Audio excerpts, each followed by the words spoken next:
দেশের ফুটবলে চলছে বাংলাদেশি বংশোদ্ভূত ফুটবলারদের উন্মাদনা। জামাল ভুঁইয়া, তারিক কাজীদের পথ ধরে সবশেষ লাল সবুজের জার্সি গায়ে জড়িয়েছেন হামজা চৌধুরী। জাতীয় দলে তাদের অন্তর্ভুক্তি সমর্থকদের উচ্ছ্বাসে ভাসিয়েছে। তবে ইংলিশ প্রিমিয়ার লিগে খেলা হামজার লাল সবুজ জার্সি গায়ে চাপানোটা অতীতের সব উচ্ছ্বাসই ছাপিয়ে গেছে। দেশব্যাপী তোলা আলোড়ন পৌঁছে গেছে বিশ্ব ফুটবলেও।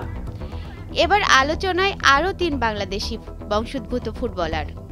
ইংল্যান্ড ও ইতালির ইলমান ও আব্দুল কাদির এখন নিজেদের প্রমাণের অপেক্ষায় লাল সবুজ শিবিরে অনূর্ধ্ব-19 ক্যাম্পে। টুর্নামেন্টটা নিয়ে সবাই আশাবাদী, সবাই ভালো করার চেষ্টা করতেছে যেন টুর্নামেন্টটাতে আমরা ভালো কিছু নিয়ে আসতে পারি। সবসময় তো গত 2 বছর 17 ফাইনাল খেলে রানার্স আপ হয়েছে, চ্যাম্পিয়ন হতে পারিনি। তো সবার মধ্যে সেই চ্যাম্পিয়ন হওয়ার খিদাটা আছে। এবার সবাই ভালো করতেছে, চ্যাম্পিয়ন হইতে চাই। আমাদের সাথে বিদেশে আছে, ওরাও ভালো, ওরা সাপোর্ট দিলে আমরা ভালো একটা রেজাল্ট করবো ইনশাল্লাহ। যুবাদের হেড কোচ গোলাম রব্বানী ছোটনের অধীনে যশোরের শামসুল হুদা ফুটবল একাডেমিতে 31 জন নিয়ে শুরু হয়েছে 2 সপ্তাহের আবাসিক ক্যাম্প। এখনও যোগ দেওয়ার অপেক্ষায় ডাক পাওয়া বাকি 4 ফুটবলার। এখান থেকেই চূড়ান্ত হবে 23 সদস্যের স্কোয়াড। তাই তো নিজেদের সেরাটা দিয়ে প্রমাণের চেষ্টায় দেশি বিদেশি ফুটবলাররা। সাব অনূর্ধ্ব-17 এর সবশেষ 2 আসরের রানার্স আপ বাংলাদেশ। তবে এবার আর ভুলের পুনরাবৃত্তি করতে চান না বাংলাদেশের কোচ গোলাম রব্বানী ছোটন। চ্যাম্পিয়ন হবার লক্ষ্যেই শিষ্যদের তৈরি করছেন তিনি। প্রত্যাশা তো অবশ্যই আমাদের আছে এবং সাপে তো আমরা সবসময় যে আমরা ভালো করার জন্য যাই মানে আমাদের হলো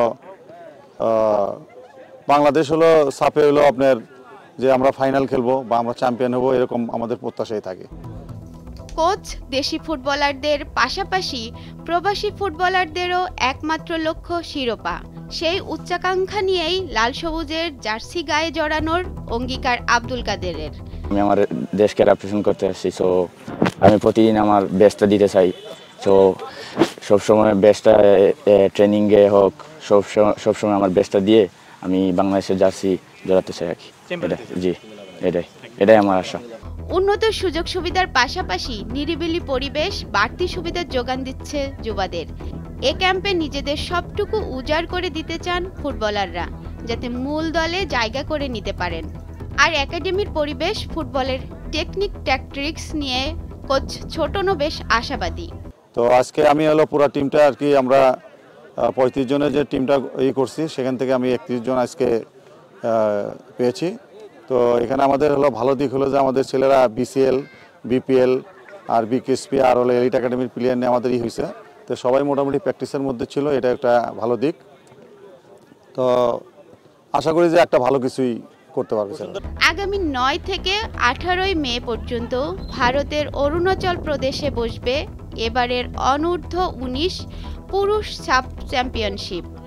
শেষ পর্যন্ত এই টুর্নামেন্টকে ঘিরে লাল সবুজ শিবিরের স্বপ্ন কতটা বাস্তবে রূপ নেবে সেটাই দেখার অপেক্ষা। অনামিকা রায়, ভোরের কাগজ।